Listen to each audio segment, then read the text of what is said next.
Welcome back. This is going to be the video 2, and I'm going to show you how to do different shapes than boxes, but the steps never change. So let me run through the steps with you really quick, okay? You line up in a landscape position, put your horizon line, and of course, your vanishing point, okay? Little vanishing point. Everything's going to go back to the same 1 point perspective, just 1 point perspective. Now, take your needle, stick it in the vanishing point and ram it all the way down. That's why you have that extra thick board under you, not just one thin piece of cardboard. Fold the box up, okay? And please make sure that you pierce as closely to this tip as possible. Don't pierce here or here or here. No, it has to be as close to the tip as possible. Otherwise, it will not line up to the vanishing point, okay?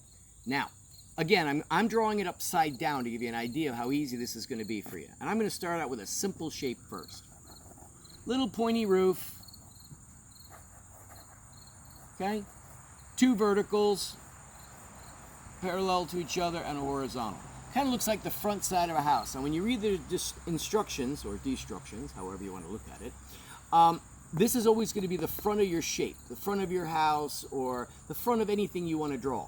Then we follow the next step. Well, this first step, by the way, is called we've added something new.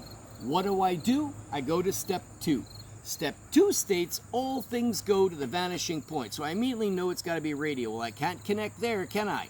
Because otherwise it's going to make the house transparent. It'll look like a glass house. And you all know the old saying, people who live in glass houses change their clothes in the basement. Now, you take that radial, and I'm going to go, okay, well, I can't do that one, but I can do this one.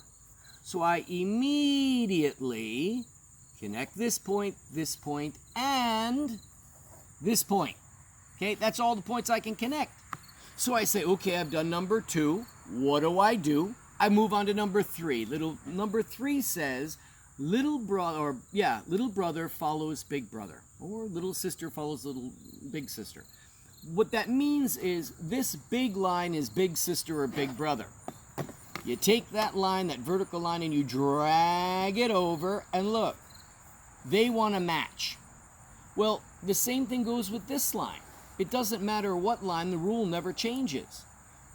Okay, big sister is an angle. Drag it over. Same angle, smaller. Little sister.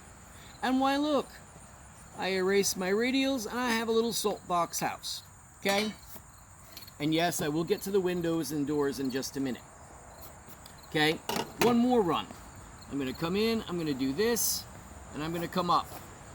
Now, the moment you come up above the horizon line, that immediately tells you that you are not going to be able to see the ceiling or the roof of this, right?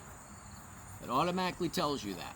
The other thing is, when I used to teach this to younger children, I used to extend to them up close and far away. We all know the farther something appears away from you, the smaller it appears, right?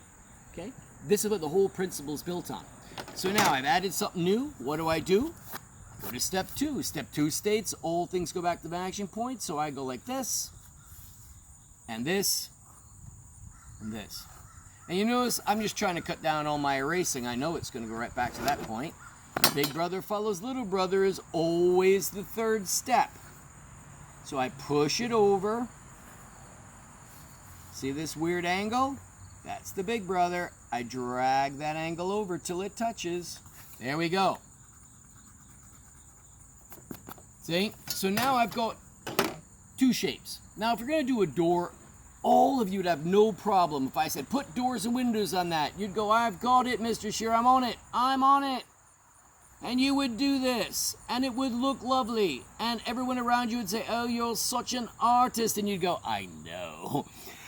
In reality, it's because you're doing something right, but not understanding why it's right. Your eyeball tells you it's right, and this is why I love this kind of drawing.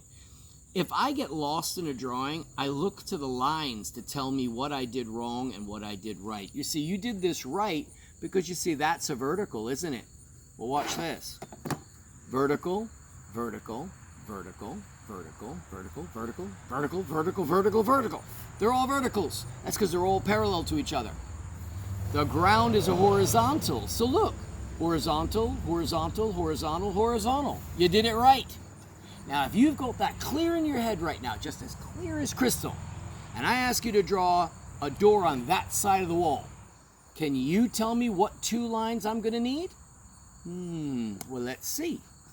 This is a vertical, right? So I make the door here and I make the door here. That's a vertical, vertical, vertical, and vertical. But these are radials, right?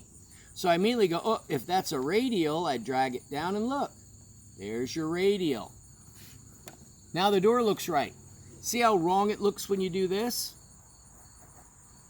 That's why I love this drawing. You look at that and immediately go, that's screwed up. That's not right. Your eyes know it. Now instead of saying, oh, I hate it and crumple it up, no, say, what did I forget? Oh, that's right. The ground here is a radial. So the top of that door can't be a horizontal. It's got to be a radial. As a matter of fact, if I go in here and say, hey, I want my windows to line up here and go like this with a radial, and this like a radial, and this with a radial, and this with a radial, right? Why, look, that is a vertical, that's a vertical, and that's a vertical because this is a vertical. And look, the windows look right. Now, if I wanted something sticking off the building like a sign, well then yes, I could easily do this. If I had a sign on it, right? Easily do this. See how it sticks off the building? That's because you changed direction. Instead of having a radial, I used a horizontal. The way you know how to do that, by the way, is for your sidewalks. It'd take nothing if I asked you, I need a sidewalk from this house to this house. What lines do I use? And you would go, oh God, I'm just going from side to side, right here to here. That's correct, right? Right. You got it right. See, you didn't think you would, but you got it right. And if I asked you to do the same thing here, you go, oh, no problem. There's my horizontal, because I'm just going side to side. But then I ask you to do a sidewalk here, half of my students would put a vertical line here. Now, what do you know in the directions that vertical lines do? They go up and down, right? Do you really want to step out of your door and fall down like a huge eternal hole? No. And I can't go out to here, right? I can't, using a horizontal. Horizontal is going to go side to side, right? So watch. The only line I've got left to try and say, oh, I don't know what to do, but let me try it. Because he said I'm only using really 3 lines. Well, that's correct. There's your radial lines. Your sidewalk's correct. See how that works? All right. I will show you more tricks in class. I don't know how long I've been on, but I hope it's under 10 minutes.